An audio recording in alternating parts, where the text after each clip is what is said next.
शुरू करता हूँ उस रब पाक के नाम से जिसने आसमान को बिना सुतूनों के खड़ा किया और इंसान को अपना खलीफा बना के इस ज़मीन पे भेजा। तो आज के इस वीडियो में हम बात करेंगे कि इफ़ेक्टिव रीडिंग कैसे करें और रीडिंग के अंदर जो स्पीड का मैटर है हम उसे कैसे सॉल्व करें। हम देखते हैं कि काफ़ी इफ़ेक्टिव रीडर्स हमारे बीच हैं, लेकिन स्पीड के मामले में वो भी एवरेज होते हैं। जैसे कि काफ़ी लोग रीडिंग करते हैं, बार बार जो है वो बुक्स पढ़ते हैं, सारी सारी रात वो बुक्स पढ़ सकते हैं, वो उनकी एक अपनी इनर कैपेबिलिटी है। लेकिन जब एग्ज़ामिनेशंस की बात आती है तो एग्ज़ामिनेशंस के अंदर हमेशा उनके पास इतना टाइम नहीं होता कि वो किसी भी एक्सरसाइज को प्रॉपरली टाइमली एम कर सकें। तो ख़ास करके अगर आप CSS एग्ज़ामिनेशन में बैठना चाहते हैं, उसके पेपर्स टाइमली सॉल्व करना चाहते हैं, तो फिर यहाँ पे आपको स्पीडी रीडिंग बड़े काम की जो है वो लगेगी। CSS का जो इंग्लिश कंपोजिशन का पेपर है, वहाँ पे रीडिंग कॉम्प्रीहेंशन एंड प्रेसी राइटिंग में सबसे ज़्यादा रीडिंग काम आती है। और आपकी प्रोफेशनल लाइफ में जहाँ पे सबसे ज़्यादा काम आपको करना पड़ता है, वहाँ पे रीडिंग सबसे बड़े जो है वो काम की है। रीडिंग से मुराद ये नहीं है कि एक बुक आप कितने दिन में कवर करते हैं। रीडिंग से मुराद ये है कि एक अच्छा बुक कम से कम वक्त में आपने कितना समझा और कितना प्रोड्यूस किया। स्पीडी रीडिंग का भी मकसद यही है, जो जिस्ट है बुक की उसको आपने कैच कर लिया। A to Z आपने किसी भी बुक की रीडिंग की, अगर उसके जिस को नहीं पकड़ा तो यकीनन आपकी स्पीडी रीडिंग किसी काम की नहीं है। स्पीडी रीडिंग के अंदर बिल्कुल सिर्फ जिसको ही पकड़ा जाता है और बाकी जो चीज़ है, जो उसके अंदर वर्ड्स, स्ट्रक्चर्स और इन्फॉर्मेशन दी गई है, उसको स्कैन और स्किम करने की ज़रूरत पड़ती है। अमेरिका के अंदर एक प्रोफेशनल की जो रीडिंग स्पीड है वो है 800 वर्ड्स पर मिनट। वही स्पीड अगर हम नॉन नेटिव इंग्लिश स्पीकर्स की बात करें तो उनके लिए स्टैंडर्ड रखा गया है 400 वर्ड्स पर मिनट, लेकिन 350 से लेकर 400 वर्ड्स पर मिनट भी एक्सेप्टेबल है।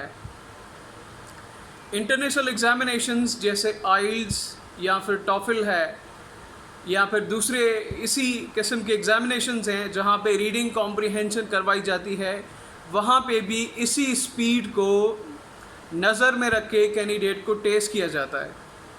CSS के अंदर सबसे जो टफेस्ट दो पेपर है वो है एक ऐसे राइटिंग का और दूसरा है इंग्लिश प्रेसी और कंपोजिशन का।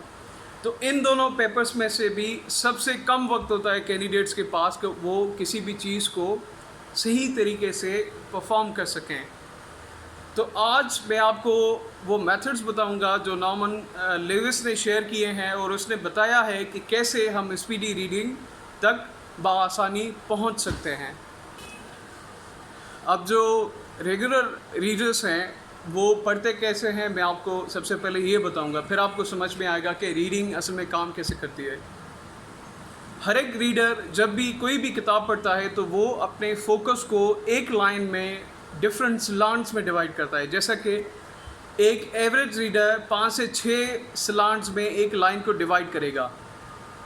दूसरा रीडर जो इफ़ेक्टिव रीडर है वो सेम लाइन को 4 से 3 जो है वो फोकस स्लांट्स में डिवाइड करेगा। और उसके बाद जो मास्टर रीडर है वो एक लाइन को 2 से 3 फोकस स्लांट्स में डिवाइड करके पढ़ता है। जैसे अब आप यहाँ पे देख सकते हैं कि ये बुक है और इसकी ये पहली लाइन है। अब इस लाइन को एवरेज रीडर ने 5 स्लांट्स में डिवाइड किया है, 1 2 3 4 एंड 5। अब उसकी जो स्पीड एवरेज है वो इसी तरीके से यहाँ से यहाँ तक चलती है।